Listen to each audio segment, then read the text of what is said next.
The stars outside the viewport shimmered like ancient eyes watching silently as the Vorta 9 station drifted above the glacial rings of a forgotten gas giant. Within its titanium spine, tension pressed harder than the vacuum beyond its walls. Even the recycled air seemed charged, brittle with anticipation. Commander Riven stood motionless at the observation deck, her silhouette sharp against the swirling glow of the wormhole nearby, a celestial storm frozen in infinite spin.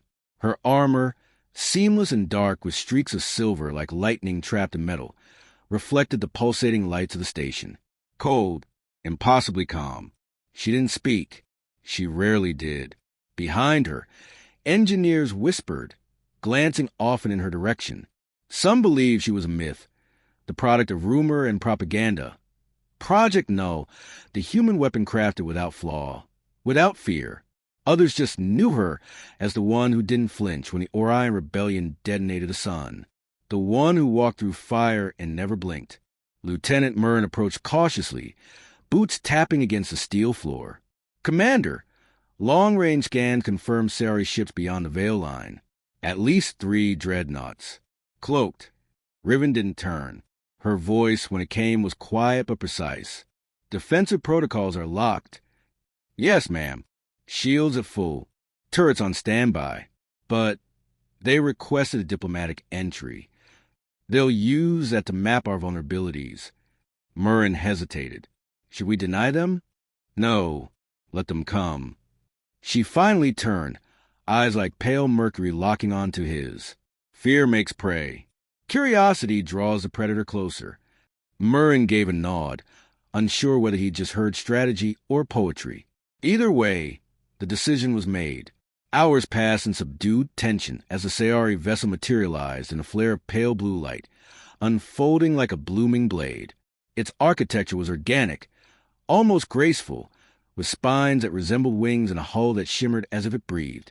The emissaries emerged into the docking bay, tall and lithe, skin sheen in obsidian, eyes like jet caught in moonlight. 3 of them, female, judging by their slender forms, though their gender, like everything else about the Sayari, was a mystery. The station's diplomatic chamber felt too rigid, too human, to contain such creatures. They walked without sound. Their movements were fluid, practiced, as if each gesture was part of a silent symphony.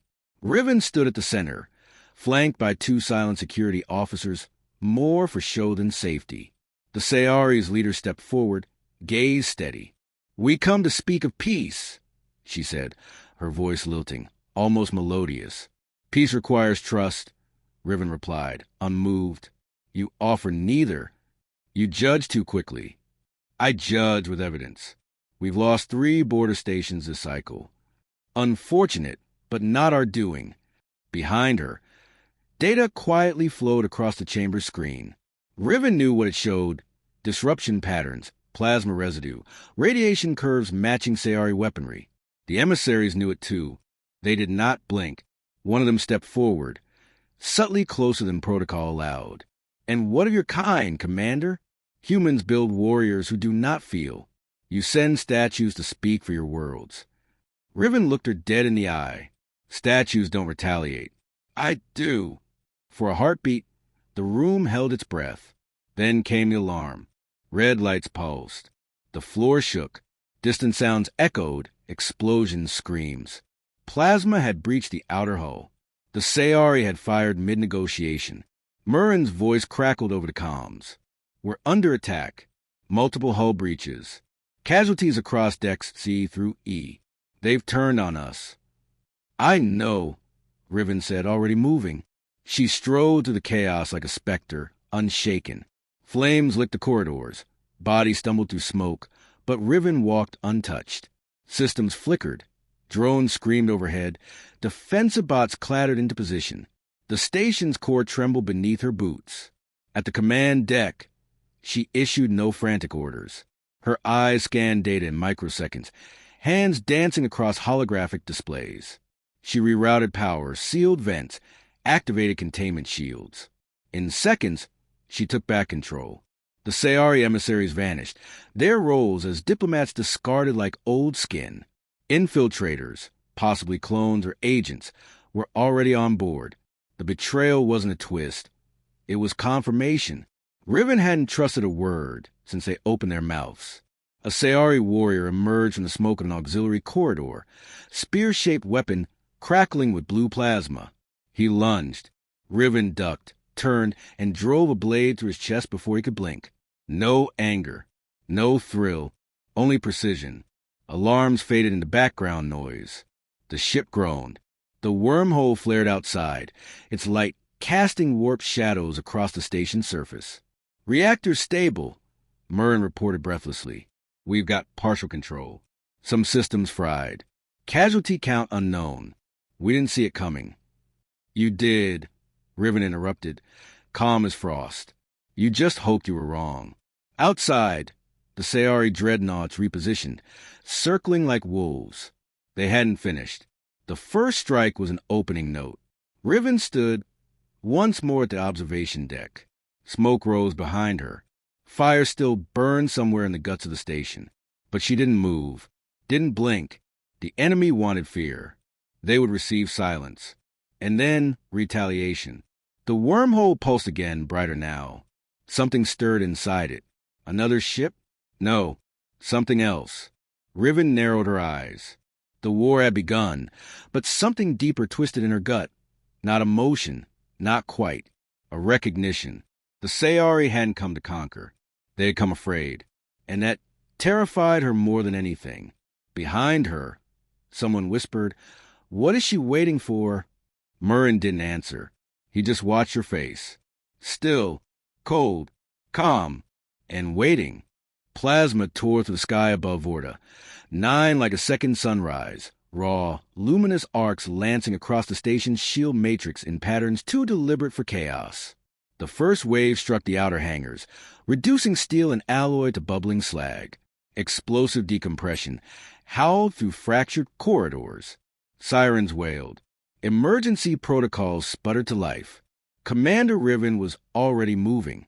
She stepped from the command deck, like a blade unsheathed, flanked by flickering lights and trembling walls.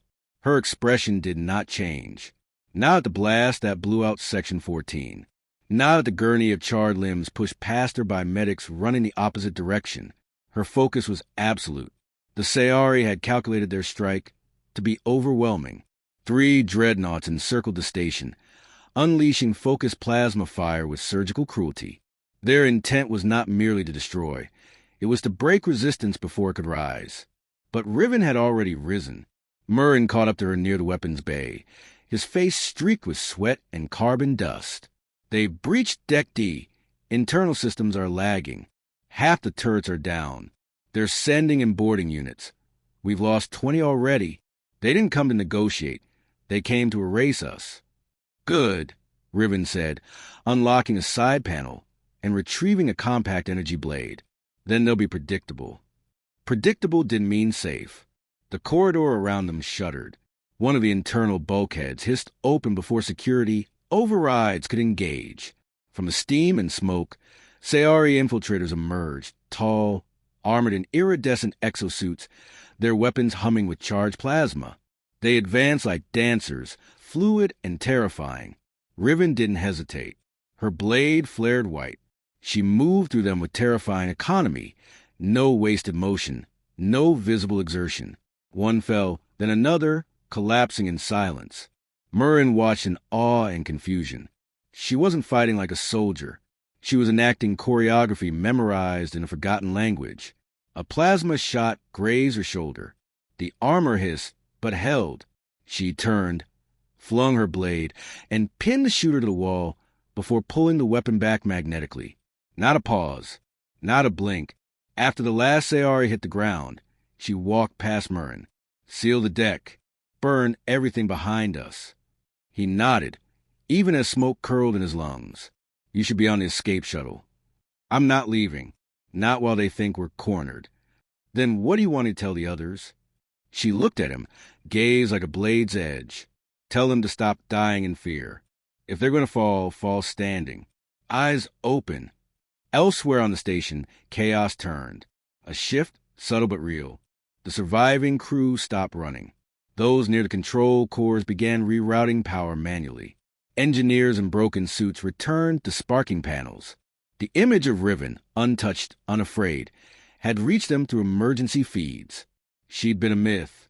Now she was movement, and the crew followed movement. Sayari Command, orbiting in their main dreadnought, watched the resistance on their screens with increasing concern. They'd expected screams, cries for surrender. Instead, they saw silence, coordination, something disturbingly methodical. Inside the central communications array, Riven rerouted the uplink to Earth. The screen flickered to life. Half the signal degraded, but the message would carry. This is Commander Riven. Vorta, 9 is under siege. Sayari have initiated plasma war without provocation. Do not send reinforcements. That would be a waste. We will hold. She cut the transmission before a reply could come. It wasn't for Earth. It was for the Sayari. They intercepted the signal. An unflinching face. A calm voice. No threats. No pleas. The High Warden of the Sayari fleet frowned. She is not afraid. She is not alive in the way we understand it, murmured his advisor. She is their ghost. She is their shield, the Warden corrected. And shields can break. On Vorta 9, the battle turned subterranean. Corridors crumbled. Lights failed. The artificial gravity flickered. Riven moved through it all like a fixed point in a storm. Her HUD flickered with data, thermal readings, radiation maps, oxygen levels. All secondary. What mattered was the rhythm of the enemy. She began to hear it. An unspoken code in their deployment. She found the blind spots. She baited them into overextension. Every move she made forced their coordination to fracture, just slightly. Enough. Riven found herself back at the observation deck as the third wave struck. Plasma fire rained against the station's weakened shields. Through the swirling chaos of the wormhole, she could see the glint of additional Sayari ships arriving, reinforcements. They're committing everything. Murren's voice said through her comms. They want us gone now. They're scared, Riven answered. Of what? We're nearly out of time. Not of us. Of what we represent. Behind her, the wormhole pulsed, a shade brighter, a touch deeper. She didn't look away from it. The Sayari evolved under absolute control. They see emotion as chaos, fear as disease. We weaponize both, and I'm the product of that paradox. She placed a hand on the glass. It was warm. Humanity didn't build me to feel nothing. They built me to choose when to feel, and I choose this. Alarms flared again. The outer hull of the command ring buckled. Riven turned and walked from the deck as the stars screamed behind her. There was no victory yet. But for the first time, the Sayari realized they might not be able to win. The silence after the third wave was heavier than the blasts themselves. Smoke curled like ghostly fingers through ruptured corridors. Debris floated in the gravity-flickering sectors of Vorta 9, a station now less a structure than a scar suspended above a dying planet. The Sayari dreadnoughts hung beyond the shattered defense perimeter, distant but not idle, watching, waiting. Commander Riven moved with precision of someone unconcerned by the wreckage around her. Her armor was scorched, shoulder plate fractured, but her pace never faltered. Every movement was deliberate. She didn't look like someone trying to survive. She looked like someone preparing to deliver the killing stroke. In the heart of the station's auxiliary reactor core, she met with Murren and a skeleton crew of technicians, each one pale, bloodied, or visibly trembling. Still, they worked, because she worked, and she was the center of their gravity now. We can divert what's left of the core to initiate a pulse, Murren said, pointing at a flickering schematic. Not enough to destroy the Sayari fleet, but it'll knock out local scans and force them into retreat, at least temporarily.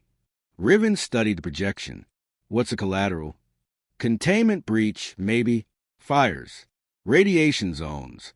Could lose the medbay entirely. How many injured are still inside? 17, including children from the science sector evac. No. Murren blinked. We can't evacuate them in time. There's no clear path. We'll make one.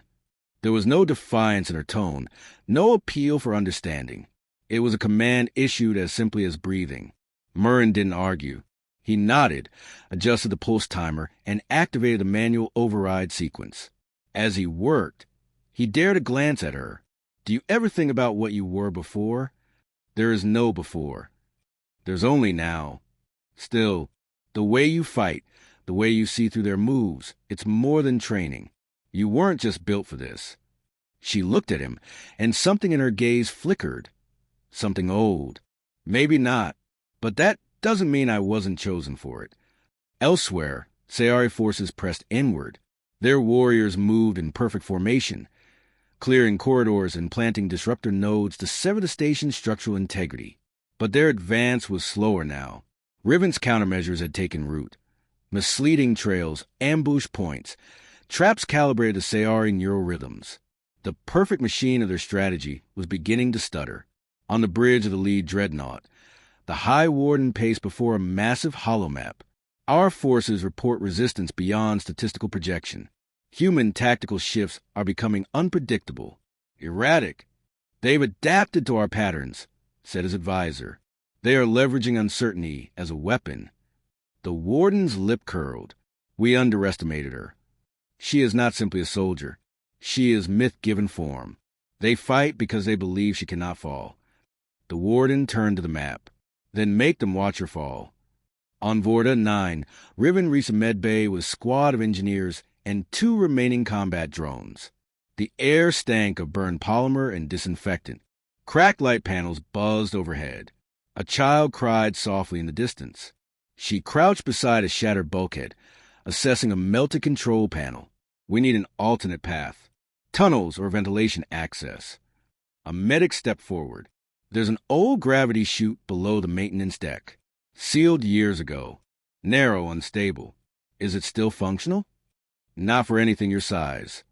Riven rose. Then I'll go first. The descent was narrow, jagged, and vertical. Her armor scraped against scorched plating, but she pushed through.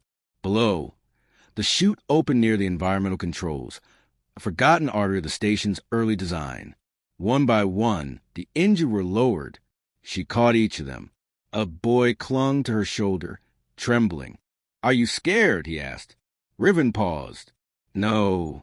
Why not? I already decided not to be. His eyes were wide. Can I decide to? She looked at him, and for the first time allowed a whisper of warmth into her voice. Yes, and that choice will make you stronger than fear ever could. The last of the injured made it through. The tunnel behind them collapsed as the Sayari detonated another breach charge. Murren's voice crackled in her comms. They're closing in on the core. Pulse will be ready in 2 minutes.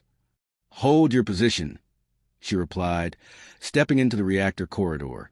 I'll draw them off. You won't make it back. I will. You don't need to prove anything. I'm not proving anything. I'm ending this. She moved like gravity obeyed her, through collapsing decks, through enemy fire. Her blade sang, cutting arcs of heat and death through Sayari warriors. Their formation shattered. They tried to regroup, but she was already through them. The Sayari weren't used to chaos. They weren't built for it. She was. Near the core, she activated the magnetic locks and braced the chamber doors.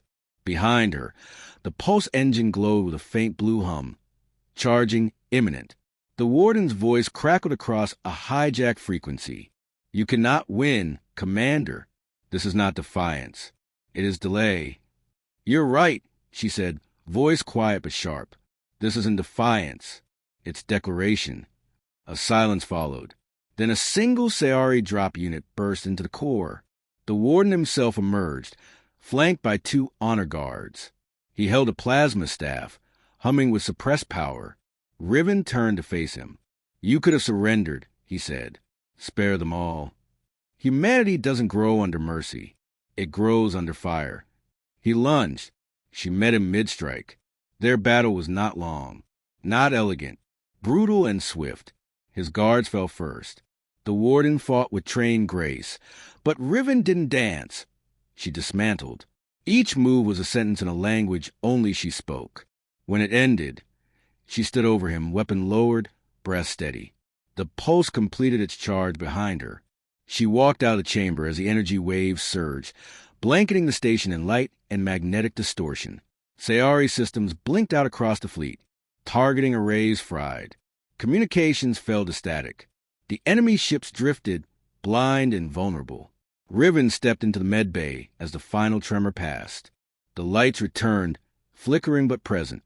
The boy she'd saved looked up from his cot, eyes wide. "You came back." She gave a slight nod. "I said I would." Outside, the stars burned quietly again. But the war wasn't over. Not yet. The Sayari fleet reeled, their ships stumbling through darkness like titans caught blind in a field of knives. The pulse from Vorta 9 had done more than scramble systems. It had cracked their certainty.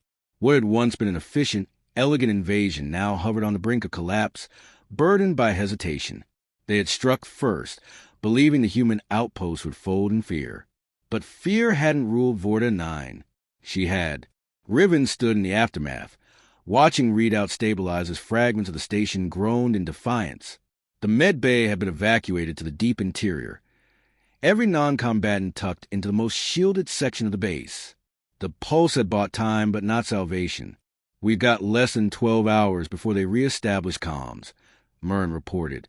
He looked hollowed out but upright, his fingers moving across the cracked console with the tenacity of someone who refused to collapse while Riven still stood. "Let them. By then, we won't be here." His brow furrowed. "You've got a plan?" "We're not going to wait for the next wave. We're going to take the fight to them." Murren blinked. "We're barely holding the station together. You want to go out there?" "Yes." He hesitated, then gave a slow, near laugh. "You're serious." She looked at him. "Always." The battered crew mobilized. Riven walked through their midst, not issuing commands but inspiring action simply by presence. The engineers rerouted fusion conduits to fuel makeshift thrusters. Weapon techs repurposed drone casings into guided kinetic charges. What remained of the fighter bay was transformed into a launch platform for an offensive strike that should have been impossible. In the bay's shadow, Riven examined an old recon vessel. Light armor, limited shielding, but faster than anything the Sayari could trace. It had a jagged scar along the hull from a decades-old skirmish. She touched it like a memory. Murren approached, helmet tucked beneath his arm. "You don't have to do this alone." "I know." He watched her, then quietly added, "I've read the reports. About Project Absalon." Her eyes narrowed slightly. "Those files were sealed." "Not sealed enough." He lowered his voice. "You weren't made to survive wars. You were made to end them. I was made to be the last option. And yet you've never used yourself that way." She turned to him. "Because I wasn't finished becoming who I am." The moment hung, thick with things unspoken. Then Riven climbed into the vessel. The plan was reckless, pure and sharp. Riven would breach the lead dreadnought and corrupt its internal data spine, injecting a sequence of false orders that would cascade to the fleet's AI protocols. If it worked, it would freeze their coordination, make the entire armada deaf to command for enough time to rally Earth's defenses. If it failed, no one spoke about that. She launched with no fanfare. The recon ship zipped through the debris field like a ghost, hugging magnetic shadows. The Sayari sensors, still rebooting, missed her completely. Inside the dreadnought, she moved like smoke. Systems sputtered back online as she infiltrated the AI hub, her neural keys syncing with dormant human tech hidden in the code, planted long ago during first contact, buried and forgotten by all but a handful of strategists. The Sayari had underestimated memory. They had underestimated ghosts. She injected the virus in silence, the interface glowing faintly beneath her gloved hands.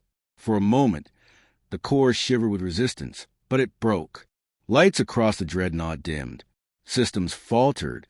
Outside, the entire fleet began to drift again, confused by the sudden void in command flow. Then came the counterstrike.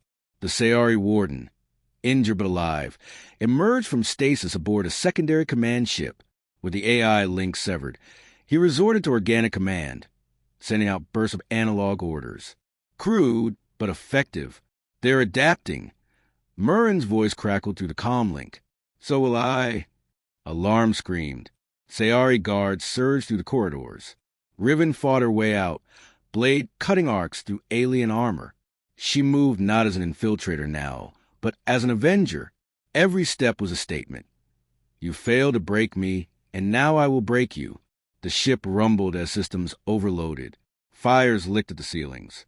Riven dove into the escape pod hatch as the virus triggered the ship's own countermeasures, sending it into a silent shutdown spiral. The pod launched moments before the Dreadnought's reactors went dark. She hit Vorta 9's orbit hard, the pod tumbling through atmosphere before catching the docking net. Fire teams rushed to extract her. She stepped out, bleeding, burned, but standing. Murrin met her halfway. You did it! Their fleet's collapsing. It won't last long. They'll reconfigure. Return with analog pilots. He nodded. Then we finish it now. Together, they led the final strike. Every remaining drone, every weaponized scrap of the station hurled into the chaos above. They weren't aiming to destroy the Sayari. They were aiming to make a point.